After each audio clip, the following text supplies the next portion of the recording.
स्वागत कर रही हूँ मेरे इस चैनल में जिसका नाम है लर्न राइट अवे बाय सुतप्पा। तो हम लोगों ने अभी रिसेंटली जो है क्लास 9th इकोनॉमी का बुक जो है स्टार्ट किया था। लास्ट लेसन में हम लोग चैप्टर 1 जो है उसका कवर कर लिया था। तो चैप्टर 1 में जो है हम लोग थोड़ा सा डिस्कस किए थे फैक्टर्स ऑफ प्रोडक्शन के बारे में। तो फैक्टर्स ऑफ प्रोडक्शन में पहला जो 3 पॉइंट था हमारा लैंड, लेबर एंड जो है फिजिकल कैपिटल था, उसमें से हम लोग जो है 3 डिस्कस कर लिए थे। चौथा जो हमारा था ह्यूमन रिसोर्स या फिर ह्यूमन कैपिटल के बारे में, उसके बारे में हम लोग ये चर्चा किए थे कि हम लोग इसको नेक्स्ट चैप्टर में या फिर दूसरे चैप्टर में या फिर दूसरे क्लासेस में जो है पढ़ेंगे। लेकिन ये जो सेकंड चैप्टर है ये इसी से ही डील करता है, तो थोड़ा सा आज इसके ऊपर जानेंगे। ये चैप्टर है हमारा second chapter class 9 economy book का। तो हेडिंग है इसका पीपल एज रिसोर्स। ठीक है, तो पीपल एज रिसोर्स जो है यही है हमारा 4th पॉइंट जो है हम लोग लास्ट लेसन में डिस्कस किए थे कि ह्यूमन कैपिटल जो है उसके बारे में आज का जो चैप्टर जो है डील कर रहा है। तो इंपोर्टेंट होने वाला है, बहुत कुछ जो है कॉन्सेप्ट है इसमें एंड कुछ की पॉइंट्स है जो कि एग्जाम के पॉइंट ऑफ व्यू से बहुत ज्यादा इंपॉर्टेंट है, बच्चों के लिए भी एंड साइमल्टेनियसली जो कॉम्पिटिटिव्स दे रहे हैं उनके लिए भी। और इसमें बहुत सारे ऐसे कीवर्ड्स हैं जो कि काफी बार एग्जाम में पूछे जा चुके हैं एंड ये आपको जो मेंस का एग्जाम है, कन्वेंशनल पेपर जो आप लिखने वाले हैं उन पे भी आपको ये जो है हेल्प करने वाले हैं, कुछ मतलब एक्स्ट्रा पॉइंट्स जो है ऐड ऑन करने के लिए। ठीक है, और कुछ ऐसे फैक्ट्स और कुछ ऐसे डाटा हमें मिलेगा ये चैप्टर में जो कि हमें और भी एक्स्ट्रा पॉइंट्स दिला सकते हैं एग्जाम में जब हम लोग आंसर राइटिंग कर रहे हैं। ठीक है, तो चलिए स्टार्ट करते हैं और अंत तक देखिएगा जरूर, बीच में उठ के मत जाएगा क्योंकि चैप्टर जो है अंत तक इंपोर्टेंट है। लास्ट तक आप देख सकते हैं, यहाँ तक जो है इंपोर्टेंट पॉइंट्स ही लिखा गया है। बुक में जो है ये 15-16 पेज का चैप्टर था, बहुत सारे स्टोरीज ऐड करके पिक्चराइजेशन करके ये लोग जो है मतलब बहुत ही लंबे चौड़े करके चैप्टर को लिखे थे ताकि बच्चे जो पढ़े उनको बहुत आसानी से समझ में आए। लेकिन हमें जो है क्रक्स इसका चाहिए, हमें कंसेप्ट क्लियर करना है एंड आगे बढ़ते हुए जाना है। तो एक ही पेज में मैं जो है ये सारा चैप्टर को मतलब समेट ली हूँ, तो बस एक 1 गो थ्रू में आप सुन लीजिए एंड उसके बाद अगर आपको लग रहा है कि और कुछ आपको जानना है तो आप एकदम सही से मतलब पूरा चैप्टर जो है 1 रीडिंग ले सकते हैं, इसमें कोई दिक्कत नहीं है। एक रीडिंग और इसमें से चैप्टर में से ले लेंगे तो एक तो यहाँ पे आपको कॉन्सेप्ट जो है क्लियर हो जाएगा, फंडामेंटल समझ में आ जाएगा। उसके बाद आप अगर टेक्स्ट रीड कर लेते हैं तो एकदम से दिमाग में जो है इम्प्रिंट हो जाएगा, एग्जाम तक आपको रिवीजन की जरूरत नहीं पड़ेगा। ठीक है, तो चलिए स्टार्ट करते हैं, पहले कॉन्सेप्ट जो है समझ लेते हैं। तो पहला जो है हमारा पीपल जो है उसको हम लोग रिसोर्स कैसे बनाएंगे। ठीक है, जो हम लोग होते हैं देश में, जनरली देश में जब लोग बढ़ जाता है तो हम लोग उसको बोलते हैं कि पॉपुलेशन जो है एक्सप्लोजन हो गया, बहुत ज्यादा बढ़ गया, तेजी से बढ़ गया और ये जो हमारे नुकसान हो रहा है कि हमारा फूड कंज्यूम हो रहा है, रिसोर्स कंज्यूम हो रहा है, हमारा जो है देश का नुकसान हो रहा है या फिर इकोनॉमिक ग्रोथ जो है स्लो हो रहा है या फिर हम ऐसे भी मान सकते हैं अनएम्प्लॉयमेंट बढ़ रहा है। तो ये सब जो हो रहा है ऐसा नहीं है, हम उसको जो है हमारे कैपिटल या फिर रिसोर्स के हिसाब से भी यूज कर सकते हैं। तो कैसे करेंगे उसको। ठीक है, जो पीपल है उसको जनरली हम लोग अगर एजुकेशन देंगे, सही से एजुकेशन देंगे, फिर उसका जो ट्रेनिंग कराएंगे एंड उसको अगर मेडिकल एक्सपेंसेस देंगे तो वो पीपल जो है बाद में जाके कन्वर्ट होता है किसमें, ह्यूमन रिसोर्स में। ठीक है, ह्यूमन रिसोर्स में ये जो है कन्वर्ट हो जाता है। जब ह्यूमन रिसोर्स में ये कन्वर्ट हो जाता है तो हमारे जीएनपी को ये डायरेक्टली जाके कंट्रीब्यूट करता है। ठीक है, जीएनपी यानी कि ग्रॉस नेशनल प्रोडक्ट। ठीक है, तो ग्रॉस नेशनल प्रोड्यूस जो है, प्रोडक्ट जो है उसमें ये डायरेक्टली जाके हेल्प करता है। तो आगे वाले लेसन में हम अच्छे से समझेंगे जीडीपी क्या है, जीएनपी क्या है, एनएनपी क्या है, सब कुछ जो है आएगा, हमारा एनडीपी क्या है, सब कुछ आएगा, एक एक करके सब कुछ समझेंगे। अभी थोड़ा सा इतना ही याद रख लीजिए कि जो है हमारा देश का जो टोटल इनकम हो रहा है उसमें जाके ये आगे हेल्प करने वाला रहता है। कौन सा, जो ह्यूमन रिसोर्स है ये जाके हेल्प करेगा, पीपल जाके हेल्प नहीं करेगा। ठीक है, पीपल जो है फंडामेंटल चीज है, इसको हमें क्या ऐड ऑन करना है, इसमें हमें एजुकेशन देना है, ट्रेनिंग देना है, मेडिकल एक्सपेंसेस देना है, फिर जाके ये ह्यूमन रिसोर्स में कन्वर्ट होगा और जाके ये कंट्रीब्यूट करेगा हमारे जीएनपी को। ठीक है, और जब human resource educated and healthy रहेगा तभी हम इसको एक एसेट की तरह देख सकते हैं। ठीक है, एक एसेट तभी बनेगा जब ह्यूमन रिसोर्स जो है हमारा एजुकेटेड एंड हेल्दी रहता है। ठीक है, तो इतना पॉइंट जो है आपको याद रखना पड़ेगा। ये सब कुछ होने के बाद हम उसको बोलेंगे ह्यूमन कैपिटल फॉर्मेशन हुआ। ठीक है, ह्यूमन कैपिटल जो है फॉर्मेशन हुआ कब, जब ये ह्यूमन रिसोर्स बनता है, फिर एजुकेटेड एंड हेल्दी रहता है, रहते हुए जो है हमारे जीएनपी को कंट्रीब्यूट करता है, तब हम उसे एक एसेट की तरह मानते हैं एंड उसको हम लोग क्या बोलते हैं इकोनॉमिकल वर्ड में कि ह्यूमन कैपिटल फॉर्मेशन हो रहा है। ठीक है, तो ये था बेसिक कॉन्सेप्ट। ठीक है, फिर उसके बाद हम जानेंगे कि ह्यूमन कैपिटल फॉर्मेशन हुआ तो फिर हमें फायदा कैसे हुआ। फायदा इस तरह से हुआ कि एग्जाम्पल आप ले सकते हैं कि कोई डॉक्टर बन रहा है, पढ़ाई कर रहा है, अपना हेल्थ सही से मेंटेन कर रहा है, फिर जाके वो एजुकेशन लेता है, बहुत कुछ पढ़ाई करता है, उसके बाद जो है हमें वो ट्रीटमेंट करने आता है, हमें क्या करते हैं वो सर्विस देते हैं। ठीक है, जब हमारा तबीयत खराब रहता है तो हम डॉक्टर के पास जाते हैं, तो वो पढ़ पाया, अच्छे से पढ़ पाया, कुछ सीख पाया, तभी जाके वो हमें आज सर्विस दे रहा है, सर्विस देने लायक बन पाए। ठीक है, तो ये जो है सर्विस आज दे रहा है क्योंकि उसको सही से एजुकेशन मिला, सही से हेल्थ मिला, सही से ट्रेनिंग मिला, तभी जाके जो पीपल था वो जाके डॉक्टर बना, यानी कि ह्यूमन कैपिटल में कन्वर्ट हुआ, वो जाके सर्विस दे रहा है, तो ये रिसोर्स बन गया हमारे कंट्री का। ठीक है, उस तरह से इंजीनियर भी होते हैं, एंटरप्रेन्योर्स भी होते हैं, टीचर होते हैं, टेलर होते हैं, तो बहुत सारे लोग जो आप देख रहे हैं कि कुछ जो हमें सर्विस दे रहे हैं या फिर कुछ प्रोड्यूस कर रहे हैं, कुछ मैन्युफैक्चर कर रहे हैं, तो ये लोग जो होते हैं क्या होता है, ह्यूमन कैपिटल होते हैं, यानी कि ह्यूमन रिसोर्स होते हैं। ये बाद में जाके हमारे जीएनपी को जो है कंट्रीब्यूट करते हैं देश का। ठीक है, ये था हमारा 2 पॉइंट। फिर तीसरा जो पॉइंट आता है, human resource generally factors of production जो होता है हमारा, उसको इफेक्टिवली यूज कर पाते हैं। ठीक है, कौन यूज करता है, ह्यूमन रिसोर्स यूज करता है, पीपल नहीं यूज करता है। ठीक है, पीपल जब वेल एजुकेटेड एंड ट्रेन्ड होगा तभी वो जाके फैक्टर्स ऑफ प्रोडक्शन को इफेक्टिवली यूज करेगा। तो फैक्टर्स ऑफ प्रोडक्शन क्या था, हमारा लैंड, हमारा लेबर एंड जो है फिजिकल कैपिटल। ठीक है, तो फिजिकल कैपिटल जो होता है हमारा फिक्स कैपिटल होता है, और फिर ये भी होता है कि हमारा वर्किंग कैपिटल होता है। ठीक है, तो ये सब जो सोर्सेस है हमारा फैक्टर्स ऑफ प्रोडक्शन है, उनको इफेक्टिवली कौन यूज कर पाएगा, जो कि हमारा ह्यूमन रिसोर्स होगा। ह्यूमन रिसोर्स तभी बनेगा जब पीपल को इतना चीज मिलेगा, एजुकेशन, ट्रेनिंग है, मेडिकल एक्सपेंसेस, तभी जाके वो कुछ लेवल पे पहुंच पाएगा, एंड जो फैक्टर्स ऑफ प्रोडक्शन है उसको इफेक्टिवली यूज करके जो बाद में जो है ह्यूमन रिसोर्स जो है जो जीएनपी पे कंट्रीब्यूट करेगा हमारे देश के लिए। ठीक है, तो हमारा जो फैक्टर्स ऑफ प्रोडक्शन है उसको इफेक्टिवली यूज करने के लिए भी हमें पीपल नहीं चाहिए, पीपल जो है अच्छे से एजुकेटेड होना चाहिए, ट्रेन्ड होना चाहिए, एंड विथ मेडिकल एक्सपेंसेस वो ग्रो होना चाहिए। ठीक है, फिर आता है हमारा कंट्रीज लाइक जापान। तो अभी यहाँ पे एक एग्जांपल लेंगे दूसरे कंट्री का। ठीक है, इंडिया पे बहुत सारा हमारे पास नेचुरल रिसोर्सेज जो है अवेलेबल होता है, लेकिन कुछ ऐसे कंट्रीज भी होते हैं जिनके पास जो है बहुत ही कम एरिया होता है, लैंड एरिया जो है फिक्स्ड है, बहुत कम एरिया है, लेकिन वो फिर भी जो है उनके पास जो नेचुरल रिसोर्सेस है उनके पास बहुत ही कम है, फिर भी वो जो है कम्पीट कर रहे हैं दूसरे देश के साथ जो कि हाईली रिच है एंड डेवलप्ड है। ठीक है, तो वो कैसे ये कर पाए, वो इसीलिए ये सब चीज कर पाए क्योंकि उनके देश में जितने भी लोग हैं, जो भी कम में भी लोग हैं, लेकिन वो लोग क्या है, हाईली एजुकेटेड है, वेल ट्रेन्ड है, एंड उनके पास जो है मेडिकल एक्सपेंसेस बाय टाइम अच्छे से मिल पाया है, एंड वो आज इस लेवल पे है कि सारा कुछ जो है उनका नेचुरल रिक्वायरमेंट है, नेचुरल रिसोर्सेज का जो भी रिक्वायरमेंट है दूसरे देश से इंपोर्ट करते हुए भी वो आज रिच है एंड वेल डेवलप्ड कंट्रीज में माने जाते हैं। एग्जाम्पल है जापान। ठीक है, तो आप वहां का अगर आप सर्वे करेंगे तो आपको ये पता चलेगा हर एक आदमी जो है हाईली एजुकेटेड रहता है, वेल ट्रेन्ड रहता है, उनका जो लाइफ एक्सपेक्टेंसी रेट जो होता है वो भी हाई रहता है, जबकि वो नेचुरल रिसोर्सेज जो है बाहर देश से ही मंगाते हैं, उनका खुद का नेचुरल रिसोर्स प्रोड्यूस करने का जगह इतना है नहीं, फिर भी ये लोग बहुत ही रिच है, ये लोग हाईली डेवलप्ड है, उनसे टेक्नोलॉजी जो है हम लोग लाते हैं। ठीक है, एग्जीक्यूट करने के लिए उनसे टेक्नीशियन भी लेना पड़ता है, तो हमारे टेक्नीशियन और उनके टेक्नीशियन जो है मिलके काम करते हैं, कोलैबोरेशन में काम होता है। ठीक है, तो टेक्नोलॉजी में वो लोग बहुत हायर है, वो लोग बहुत कम चीज यूज करके एफिशिएंटली बहुत कम टाइम में कैसे काम किया जाए उसको लेके वो लोग जो है बहुत अच्छे से रिसर्च करने लगते हैं, एंड उसको वो लोग एग्जीक्यूट भी करते हैं, तभी जाके उनके पास कम रिसोर्स होते हुए भी वो आज रिच एंड डेवलप्ड कंट्रीज में काउंट होते हैं। ठीक है, तो ये था एग्जाम्पल। फिर हम चलेंगे इकोनॉमिक एक्टिविटीज के तरफ। ठीक है, इकोनॉमिक एक्टिविटीज का कुछ टाइप्स होता है, उसमें हमारा जो है 3 टाइप मेनली हमें देखने को मिलता है इकोनॉमिक एक्टिविटीज का। एक्टिविटीज जो है जनरली 3 सेक्टर में डिवाइडेड है, पहला है हमारा प्राइमरी सेक्टर, दूसरा है सेकेंडरी सेक्टर, तीसरा है टर्शियरी सेक्टर। ठीक है, तो इकोनॉमिक एक्टिविटीज जो है primary sector, tertiary and secondary sector में डिवाइडेड होकर काम होता है।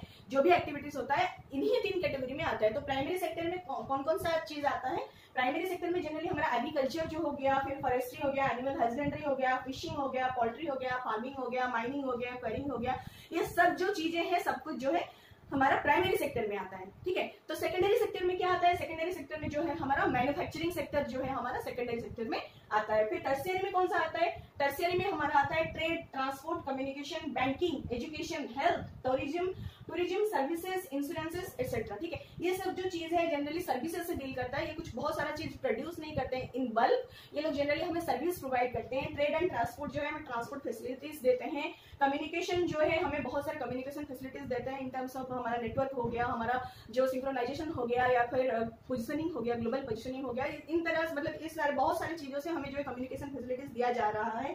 फिर एंटरटेनमेंट भी हो गया, सब कुछ जो है कम्युनिकेशन के ऊपर ही, कम्युनिकेशन एंड नेटवर्किंग के ऊपर ही डिपेंडेंट है। फिर आ गया बैंकिंग सर्विसेज, फिर एजुकेशन जो दे रहे हैं, टीचर हो गया, हमारे जो schooling facilities, college facilities, university facilities जो है हमारे पास सब कुछ जो है एजुकेशन में आते हैं। फिर हेल्थ, डॉक्टर्स का जो फैसिलिटीज सर्विसेज हो गया, फिर टूरिज्म, फिर सर्विसेज यानी कि बहुत सारे दूसरे जो सर्विसेज होते हैं, कंसल्टेंसी हो गया या फिर इंश्योरेंसेस हो गया या फिर आप ऐसे मान सकते हैं कि दूसरे टाइप का जो आईटी सेक्टर का हो गया, ये सब जो है सर्विसेज होते हैं। तो ये सब जो है टर्शियरी सेक्टर में आते हैं, ठीक है। ये लोग प्रोड्यूसर्स क्या करते हैं, गुड्स एंड सर्विसेज, एंड ये ऑल्सो जो है हमारा जो कंट्री का नेशनल इनकम है इसमें भी कंट्रीब्यूट करते हैं, ठीक है। ये लोग भी सर्विसेज देके हमारे कंट्री में कंट्रीब्यूट करते हैं नेशनल इनकम में। कैसे, आप मानेंगे कि ऐसे ये लोग कंट्रीब्यूट करते हैं तो सर्विसेज देते हैं ना, हमें तो दिखाई नहीं देता है, कोई प्रोडक्ट तो बेच नहीं रहे हैं, तो फिर ये लोग कैसे मतलब कंट्री को कंट्रीब्यूट करें। ये लोग इस तरह से करें कि देखिए, ये अगर गवर्नमेंट में एम्प्लॉयड है तो इनसे डायरेक्टली टैक्स जाता है गवर्नमेंट की तरफ कट होके, या फिर ये लोग अगर सर्विस आपको दे रहे हैं या फिर हम लोग को सर्विस दे रहे हैं तो हम उसके बाद उनको कुछ पे कर रहे हैं, ठीक है।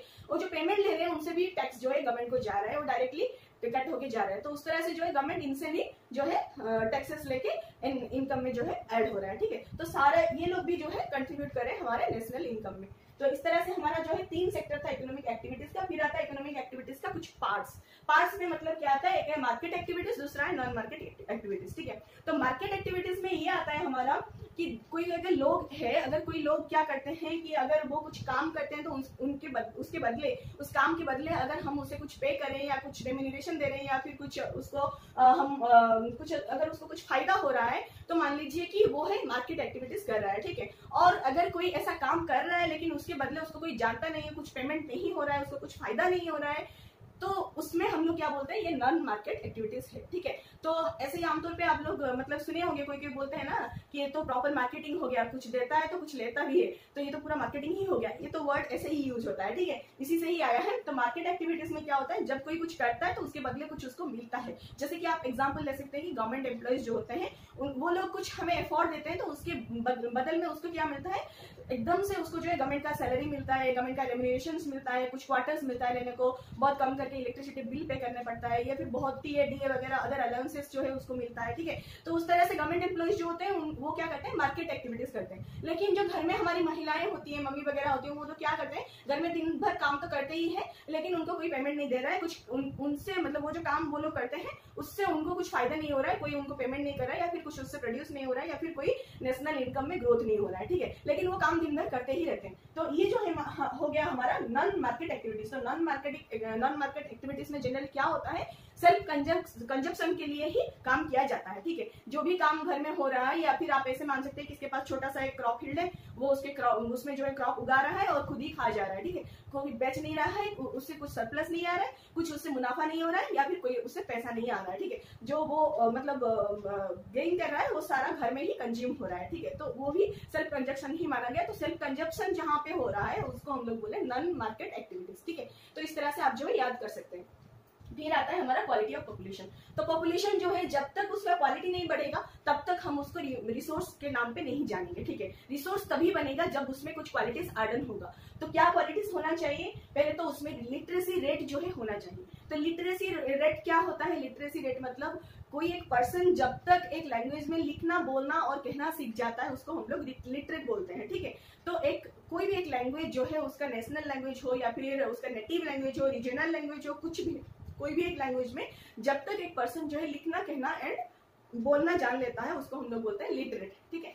तो वो क्या करता है, लिटरेसी रेट भले ही आज इंक्रीज हो चुका है लेकिन फिर भी हमारा रेशियो जो है मेल टू फीमेल बहुत कम ही है, फिर भी हमें फर्क जो है देखने को मिलता है। कोई स्टेट अगर पूरा कंप्लीट लिटरेट हो रहा है तो कोई स्टेट फिर भी पिछड़ा हुआ है, ठीक है। तो इस तरह से हम देखेंगे तो केरला जो है सबसे हाईली लिटरेट स्टेट है, तब कंपेयर करेंगे तो बिहार जो है सबसे कम लिटरेट स्टेट में फिर भी आता है, ठीक है। तो इस तरह से नहीं होना चाहिए, सारे लोग जो है इक्वली लिटरेट होना चाहिए। फीमेल्स जो है उनको भी अच्छी तरह से मतलब स्कोप मिले कि वो लोग भी पढ़ाई करें और आगे बढ़े। तो बेटी बचाओ बेटी पढ़ाओ आंदोलन जो हमारा चल रहा है वो भी मतलब अच्छे से एग्जीक्यूट हो पाए, ठीक है। तो ये जो फीमेल एंड मेल का जो रेशियो चल रहा है ये एकदम से बैलेंस हो, लिटरेट होना चाहिए सब लोग, ठीक है। तभी जाके पॉपुलेशन में पहला क्वालिटी जो है एक्वायर होगा। दूसरा क्वालिटी क्या होता है, health of a person indicated by life expectancy. तो एक पर्सन अगर पैदा होता है तो वो कितने साल जिएगा, कैसे एक्सपेक्ट कर पाएगा, ठीक है। तो कितना एक्सपेक्ट करता है। जो पहले का टाइम हमारा था उस टाइम जनरली लोग जो है कोई बर्थ होता है तो लाइफ एक्सपेक्टेंसी जो है हमारा 40 to 60 ईयर्स के बीच में ही रहता था। अब जो है लाइफ एक्सपेक्टेंसी जो है 69 पॉइंट समथिंग हो रहा है, 70 ईयर्स लगभग 69.4 हो रहा है। अप टू 2016 जो है काउंट किया गया था, तो 2016 तक हमारा लाइफ एक्सपेक्टेंसी जो है 69.4 था, लगभग 70 ईयर्स आप मान सकते हैं। तो बहुत ज्यादा ग्रो है, जो कि 40 साल पहले, मतलब जो हमारे इंडिपेंडेंस से पहले जो 40 साल था लाइफ एक्सपेक्टेंसी का रेट, वो आज बढ़ के 70 ईयर्स हो चुका है। ठीक है, कहीं ना कहीं हम लोग ग्रो कर रहे हैं, फिर भी और भी हमें ग्रो करना चाहिए दूसरे देश को कंपेयर करके। जब जापान वगैरह देश हम लोग देखेंगे तो उनके पास जो लाइफ एक्सपेक्टेंसी रेट है वो 100 तक पहुंचने लग रहा है, ठीक है, पहुंचने लगा है। ठीक है, तो वो अगर हम कंपेयर करेंगे तो हम आज भी बहुत पीछे हैं, तो उसमें भी हमें जो है डेवलप करना चाहिए और भी उसमें सुधार लाना चाहिए। फिर क्या होता है, फिर जो है क्वालिटी ऑफ पॉपुलेशन में स्किल आना चाहिए, skill formation acquired by the country. ठीक है, तो स्किल जो है कैसे आएगा, जब आदमी अच्छे से ट्रेंड होगा, कुछ एजुकेटेड होगा, हायर एजुकेशन लेगा, फिर ट्रेंड होगा, तभी जाके उसमें कुछ स्किल आएगा। ठीक है, तो पहला है एजुकेशन, एजुकेशन के बाद ट्रेनिंग, ट्रेनिंग के बाद जो है स्किल आता है। तो स्किल रहेगा तभी हम जो है आगे जाके कंट्री को बहुत सारे ऐसे सोर्सेस में, चाहे प्राइमरी हो, सेकेंडरी हो, टर्शियरी सेक्टर हो, कोई भी सेक्टर में जाके हम हमारे नेशनल इनकम तक जो है कंट्रीब्यूट करने में कैपेबल होंगे। ठीक है, जब तक हम इतना स्किल एक्वायर नहीं कर पाएंगे तब तक हम इसमें कैपेबल नहीं हो पाएंगे। जाके बहुत सारा जो है एजुकेटेड हो जाएंगे, फिर भी अगर हमारे पास कोई स्किल ऐसे प्रोफिशिएंसी नहीं होगा किसी में, तो हम लोग उसमें जो है हमारा जो इनकम नहीं कर पाएंगे, तो हम अनएम्प्लॉयमेंट को किस तरह से बढ़ावा देंगे। ठीक है, तो अनएम्प्लॉयमेंट हुए बिना हमें जो है हमारा एजुकेशन को काम में लगाना है, कुछ ट्रेनिंग लेना है, कुछ स्किल बढ़ाना है एंड कुछ इनकम करके जो है देश को कंट्रीब्यूट करना है। ठीक है, तो ये था हमारा क्वालिटी ऑफ पॉपुलेशन, कैसे हम उसमें जो है ग्रोथ लाएंगे। इसी से ही हमारा कंट्री का जो ग्रोथ रेट है डायरेक्टली डिपेंडेंट होता है। ठीक है, इकोनॉमिक ग्रोथ रेट जो कंट्री का होता है वो भी क्वालिटी ऑफ पॉपुलेशन में ही डिपेंडेंट होता है। पॉपुलेशन का क्वालिटी जितना बढ़ता है, जितना लोग खुद में सफिशिएंट होते हैं, सेल्फ सफिशिएंसी रखते हैं, या फिर सेल्फ डिपेंडेंट रहते हैं, या फिर वो लोग इनकम करते हैं, उतना ही जाके कंट्री को जो है कंट्रीब्यूट कर पाते हैं नेशनल इनकम में, जीएनपी में, तभी जाके कंट्री का जो है ग्रोथ भी देखने को मिलता है। ठीक है, फिर आता है किस तरह से ये हो पाएगा और किस तरह से हमारे गवर्नमेंट जो है स्टेप्स लिया है, उसके ऊपर थोड़ा सा देखेंगे क्या क्या पॉइंट्स आता है।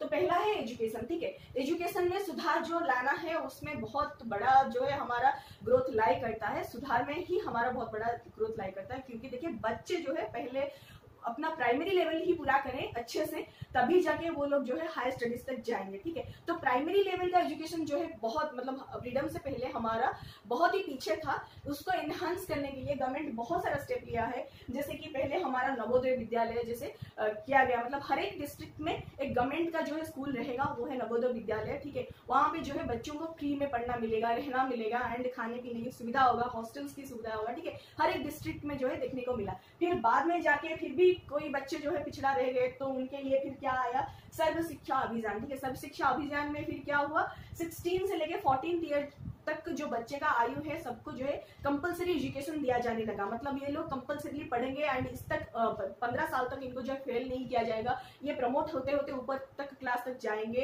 एंड अच्छे से इन लोगों को जो है स्कूलिंग मिलना चाहिए। सब लोग बाउंड है अपना प्राइमरी एजुकेशन कंप्लीट करने के लिए। और कई बार ऐसे हुआ कि बच्चे जो है स्कूल में जाते थे एंड लंच ब्रेक में आके जो है घर में रुक जाते थे, कहीं कहीं नहीं जाते थे। तो इसको इरेडिकेट करने के लिए गवर्नमेंट फिर से स्टेप लिया कि MDM स्कीम जो है हमारा मिड डे मील स्कीम जो है लॉन्च किया। फिर उसमें जो है कि बच्चा अगर स्कूल में जा रहा है तो अगर उसको वहां पे खाना मिलेगा तो सेकंड हाफ में जो क्लासेस रहता है वहां पे अटेंडेंस भी अच्छा देखने को मिलेगा। और ये वाकई हुआ भी, जो बच्चे गए थे फर्स्ट हाफ में ज्यादा अटेंडेंस रहता था और सेकंड हाफ में जो अटेंडेंस बहुत कम रहता था। बच्चे जो है बंक करके क्लास आ जाते थे खाना खाने के बाद और नहीं जाते, तो वो लोग वहां पे खाना जब मिलने लगा तो वहां पे रहने लगे एंड लास्ट तो जो है क्लासेस जो है अटेंड करने लगे। ठीक है, तो इस तरह से गवर्नमेंट बहुत सारे स्कीम्स लॉन्च कर चुके हैं और भी अभी तो बहुत सारे हमारे स्कीम्स भी लॉन्च हो चुके हैं। तो और हम रिसेंटली देखेंगे, करंट अफेयर्स अगर पढ़ेंगे देखेंगे तो उनमें और भी हमें पता चलेगा कितने सारे स्कीम्स आ चुके हैं।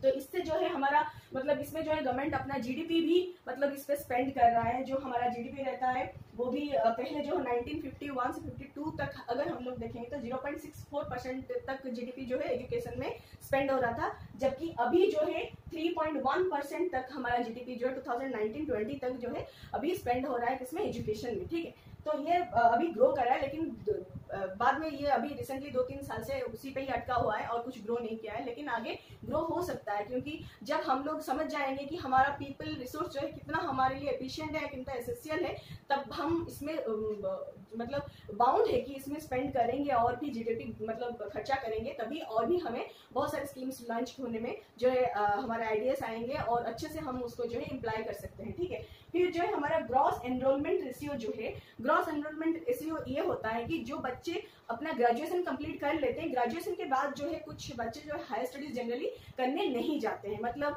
जैसे कि इंटरमीडिएट हो गया, 16 ईयर तक कोई मेट्रिकुलेशन कर लेता है, फिर उसके बाद जो है अपना इंटरमीडिएट कर लेता है, कुछ भी डिप्लोमा या इंटरमीडिएट वगैरह कर लेते हैं, तो तब तक जो है 18 साल तक हो चुका होता है उन लोगों को। लेकिन 18 साल के बाद जो ग्रेजुएशन करना हो या फिर हायर स्टडीज लेना हो, उसमें जनरली हमारा रेट जो है बहुत डाउन है, बस 27% बच्चे ही जो है हायर स्टडीज के लिए एनरोल कर रहे हैं, एंड बाकी जो है हमारा लगभग 73% लगभग जो है हमारा वो लोग जो है एनरोल नहीं करे हायर स्टडीज में। ये 2019-20 तक का आंकड़ा है, अभी शायद बदल चुका होगा, तो इसको अपडेट करना चाहिए, करंट अफेयर्स में हमारा अपडेट हो जाएगा। तो 18 ईयर तक बच्चे जो है पढ़ाई अच्छे से कर रहे हैं, इनका रेशियो कुछ ज्यादा ही है, लेकिन 18 ईयर के बाद जो है अगर हायर स्टडीज करने वाले बच्चों की रेशियो हम लोग देखेंगे तो 27% ही है। तो इसमें जो है हमें और भी सुधार लाना चाहिए, बच्चे और भी हायर स्टडीज करें, तभी जाके वो कुछ स्किल एंड ट्रेनिंग जो है एक्वायर करने में कैपेबल हो। ठीक है, फिर आता है हमारा हेल्थ सेक्टर। तो हेल्थ सेक्टर क्या होता है, हेल्थ सेक्टर में भी हमारा जो है 1951 तक अगर हम देखेंगे तो इन्फेंट मोर्टेलिटी रेट जो था हमारा 147 था। ठीक है, अभी अगर 2020 में हम लोग देखेंगे तो रिड्यूस होके 31 में आ गया है। तो इन्फेंट मोर्टेलिटी रेट ये होता है कि जो न्यू बर्न बेबीज होते हैं, जो 1 साल के अंदर जिनका आयु होता है, अगर वो मर जाते हैं तो हम लोग बोलते हैं इन्फेंट मोर्टेलिटी रेट बोलते हैं। ठीक है, पर 1000 बर्न बेबीज जो 1 ईयर के अंदर जिनका आयु होगा, उसमें कितना बच्चा जो है मर गए, उनको अगर हम लोग परसेंटेज के हिसाब से निकालेंगे तो हमें पता चलेगा इन्फेंट मोर्टेलिटी रेट। ठीक है, ये 147 था 1951 तक, अभी जो है बहुत कम हो चुका है, 31 तक आ गया है। ठीक है, उसमें और भी सुधार लाने के लिए गवर्नमेंट जो है दिन रात जो है उसमें और भी इन्वेस्ट हो रहा है, हेल्थ फैसिलिटीज को जो है और भी एडवांस करा रहा है गवर्नमेंट जो है, और उसमें बहुत सारे स्कीम्स आ रहे हैं, बहुत सारे मतलब आंगनवाड़ी और आशा कर्मियां वो सब भी इसमें जुड़े हुए हैं, और टीकाकरण जैसे हो रहा है गांव-गांव, मतलब हर एक जगह पे घूम घूम के जो है बच्चों को, मतलब बच्चों की माएँ जो होती हैं उनको समझाया जा रहा है, जैसे कि अप टू द टाइम जो है सब कुछ सही से वो लोग एक्वायर करें, टीकाकरण वगैरह जो भी होता है सही से उनके पास पहुंचे, इन सब के बारे में जो है जागरूकता फैलाया जा रहा है। तो सब कुछ जो है गवर्नमेंट के द्वारा हो रहा है, तभी जाके हमें जो ये रेट जो है रिड्यूस होकर मिला है, और आगे ये और भी कम होता जाएगा। ठीक है, फिर crude birth rate and crude death rate जो है वो भी हमारा 2018 में बर्थ रेट जो है, क्रूड बर्थ रेट जो है 20.0 था, एंड क्रूड डेथ रेट जो है हमारा 6.2 अप टू 2018 हमें देखने को मिला है। ठीक है, तो ये भी बहुत ही रिड्यूस हुआ है। तो crude birth rate and crude death rate ये है कि अगर आप एक पर्टिकुलर टाइम पीरियड में 1000 अगर बर्थ में से आप देखेंगे कि कितना बच्चा जो है बर्थ के टाइम जो है मर जाते हैं, उसको कितना बच्चा पैदा होते हैं एंड कितना जो है लोग मरते हैं 1000 लोगों में एक पर्टिकुलर टाइम के अंदर, तो बर्थ जो जितना हमें मिलेगा उसको बर्थ रेट बोलेंगे पर 1000 population for a particular time period, and death भी उसी हिसाब से काउंट होता है, डेथ पर 1000 population for a particular time period हमें इस तरह से मिलता है। तो वो भी जो है बहुत रिड्यूस हुआ है हमारे मेडिकल फैसिलिटीज का जो एडवांसमेंट है उसी के वजह से, एंड लोगों का जो लिटरेसी रेट है बढ़ने की वजह से, एंड एजुकेशन का फैसिलिटी जो है लोग आजकल ले रहे हैं एजुकेशन, तो वो एजुकेट हो रहे हैं, तो जो भी सब्सिडीज या फिर जो भी फैसिलिटीज दिया रहा है उनको समझ में आ रहे हैं, एंड वो सही टाइम पे उसको जो है इम्प्लाई करें एंड जो एग्जीक्यूट करें, तभी जाके ये जो है हमारा सारा प्लान जो है सक्सेस हो पा रहा है। ठीक है, फिर आता है अनएम्प्लॉयमेंट। तो अनएम्प्लॉयमेंट भी जो होता है हमारा जो बहुत ही बड़ा प्रॉब्लम है आजकल। लगभग आप देखेंगे कि गांव पे जाएंगे तो इतना लोग एजुकेटेड नहीं होते हैं, फिर भी वो लोग मतलब अनएम्प्लॉयमेंट होते हैं, तो चलता है, एक बात है कि हाँ ये एजुकेटेड नहीं है तो अनएम्प्लॉयड है। लेकिन शहर में आप देखेंगे तो टाउन में जनरली क्या होता है ना, पॉपुलेशन में बहुत ज्यादा आंकड़ा जो है आपको मिलेगा कि एजुकेटेड है, हाईली एजुकेटेड है, बट स्टिल ये लोग जो है अनएम्प्लॉयड है। ठीक है, कहीं ना कहीं ये लोग जो है हमें ऐसे दिखने को मिलता है। इसमें भी दो वेराइटीज है, अनएम्प्लॉयमेंट जो होता है दो टाइप का होता है, एक होता है सीजनल एंड दूसरा होता है डिस्गाइज्ड। ठीक है, तो सीजनल जो होता है जनरली ये लोग क्या होते हैं ना, ये जो एम्प्लॉयमेंट जो होते हैं लोग, वो एक सीजन पे एम्प्लॉयमेंट मिलता है उनको, एंड दूसरे सीजन में ये जो है ब्लैंक रहते हैं। ये ज्यादातर आपको गाँव में देखने को मिलेगा। गाँव में क्या होता है ना, लोग जो कि काफी अनएजुकेटेड रहते हैं, तो वो लोग एक सीजन में, जब रेनी सीजन आता है तो सोइंग हार्वेस्टिंग का टाइम जब रहता है तो बहुत सारे लोग जो है एम्प्लॉयमेंट मिल जाता है, एंड जब सीजन खत्म हो जाता है तब एकदम से बहुत सारे मतलब पॉपुलेशन जो है आ जाता है, अनएम्प्लॉयमेंट जो है बन जाता है। और शहर में ये होता है एजुकेटेड तो रहते हैं लेकिन उनके पास प्रॉपर स्किल एंड ट्रेनिंग नहीं होता है, है, तभी क्या होता है ना, ये लोग एजुकेटेड होते हुए भी अनएम्प्लॉयड रहते हैं, ठीक है। तो उनको अगर सही से स्किल एंड ट्रेनिंग मिलेगा तो वो भी कुछ ना कुछ कर पाएंगे। और गवर्नमेंट सेक्टर में इतना तो वैकेंसीज नहीं होता है कि सारा जो भी एजुकेटेड रहते हैं सबको ही मतलब एम्प्लॉयमेंट मिल जाएगा एंड सबको जो है गवर्नमेंट सेक्टर में जॉब कर पाए। लेकिन कुछ ना कुछ अगर स्किल उनको मिलेगा एक्वायर करने के लिए, तभी जाके वो ढंग से कुछ कर पाएंगे, खुद का भी बिजनेस स्टार्टअप्स कर पाएंगे, एमएसएमई के अंडर हो या फिर गवर्नमेंट का कोई सब्सिडीज लेके हो, कुछ लोन वगैरह लेके हो, कुछ भी करके वो लोग भी कुछ कर पाएंगे और जो है हमारे नेशनल इनकम में जो है सब्स्टिट्यूट करेंगे या फिर उसको जो है शेयर कर पाएंगे। लेकिन जब तक उनके पास भी कुछ स्किल एंड ट्रेनिंग नहीं होगा, वो भी अनएम्प्लॉयमेंट में ही जो है लगेगा कि ये भी अनएम्प्लॉयमेंट है, अनएम्प्लॉयड है एंड ये लोग भी ऐसे ही मतलब रहते हैं घर पे, लगता है कि ये एम्प्लॉयड है, कुछ काम कर रहे हैं, लेकिन ऐसे कुछ इनकम इनका नहीं हो रहा होता है, ठीक है। तो सीजनल जो है हम तो समझ गए कि कोई एक सीजन में, पर्टिकुलर सीजन में इनको जो एम्प्लॉयमेंट मिल गया, दूसरे सीजन में ये लोग जो है ब्लैंक हो गए। लेकिन डिस्गाइज्ड एम्प्लॉयमेंट ये होता है कि आप अगर देखिए एक सीजन में एक काम हो रहा है, वहां पे जो है 5 लोग लग के ये काम हो सकता था, लेकिन क्योंकि बाकी जो 2-4 लोग हैं वो घर पे खाली बैठे थे, तो वो भी जाके उस काम में लग जाते हैं। तो लग रहा है कि ये 8-10 लोग तो काम कर रहे हैं, लेकिन एक्चुअली 3-4 लोग जो है बेकार में वहां पे है, वो उनके बिना भी उतना ही प्रोडक्टिविटी होता जितना कि 5 लोग में होता, ठीक है। मान लीजिए कोई एक फैमिली में 10 मेंबर है और सोइंग का टाइम चल रहा है, क्रॉप सोइंग का टाइम चल रहा है, तो उस सीजन में क्या होता है ना, घर के सारे मेंबर जो है एकदम सोइंग में लग जाते हैं। लगने लगता है कि सारे लोगों का जरूरत ही वहां पे था, लेकिन वहां पे नहीं था। जो 5 लोग होते, अगर एफिशिएंटली 5 लोग अगर वहां पे काम करते तो शायद वो भी हो जाता इक्वल प्रोडक्टिविटी के साथ। लेकिन क्योंकि ये जो 2-4 लोग घर में बेकार पड़े थे, तो क्यों आप घर में ऐसे ही रहोगे, तो चलो हमारे साथ, तो उस तरह से जो है काम करने लगते हैं। तो वो लगने लगता है कि लोग काम करते हैं, पर ये काम नहीं कर रहे होते हैं। उनको अगर हटा भी दिया जाए 2-4 लोगों को, तो बाकी 5 लोगों में भी उतना ही प्रोडक्टिविटी आएगा जितना कि 10 लोग करते हैं तो आता है, ठीक है। तो इसको हम लोग बोलते हैं डिस्गाइज्ड एम्प्लॉयमेंट, ठीक है। तो इसको भी हम अनएम्प्लॉयमेंट के तौर पे ही लेते हैं। तो ये जो है इनको भी हटाना चाहिए एंड ये जो है हमारा बहुत ही वैल्यूएबल एसेट है। ह्यूमन रिसोर्स जो है बहुत ही वैल्यूएबल एसेट है, क्योंकि हम उससे पहले जो भी डिस्कस किए थे कि लैंड हो गया, लेबर हो गया, फिजिकल कैपिटल हो गया, फिक्स्ड कैपिटल हो गया, वर्किंग कैपिटल हो गया, सब कुछ कोई अगर एफिशिएंटली यूज कर पाता है तो वो ह्यूमन है, ठीक है। ह्यूमन रिसोर्स ही इसको एफिशिएंटली यूज करेगा, कब, जब वो अपने आप में अच्छी तरह से ट्रेन्ड एंड स्किल्ड होगा, ठीक है। तो आशा करती हूँ आप सबको समझ में आ गया होगा। अगर कोई पॉइंट्स जो है छूट गया है मुझसे, तो आप कमेंट करके बिल्कुल बोल सकते हैं। मैं ट्राई करूंगी कि अगर कोई लेसन ऐड ऑन करके उसमें जो है समझा दूंगी। और अगर आपको इससे कुछ ज्यादा और भी जानना है तो बुक में बहुत सारे एग्जाम्पल एंड स्टोरीज देखिए, ये लोग जो है समझाए हुए हैं। NCERT is the best source for understanding. आप यकीन मानिए, बुक देखिए अच्छे से, आपको बहुत ही और अच्छे से जो है इंटरेस्टिंग तौर पे और भी समझा दिया गया है। अगर टाइम है, फुर्सत है, तो आप बहुत अच्छे से पढ़िए और अच्छे से याद रह भी जाएगा, क्योंकि बहुत इंटरेस्टिंग फनी तरीके में वो लोग पिक्चराइजेशन करके, कलरफुल करके जो है दिए गए हैं। तो पढ़िए। एंड अगर आपको और कुछ मतलब जानना है या फिर उसका जो क्वेरीज है, समरीज है, या फिर उसको और डिटेल में आपको अगर चाहिए तो आप कमेंट करके भी बता सकते हैं। तो आशा करती हूँ आप सबको अच्छा लगा होगा। अगर अच्छा लग रहा है तो लाइक, शेयर एंड सब्सक्राइब जरूर कीजिए। Thank you so much and नमस्ते।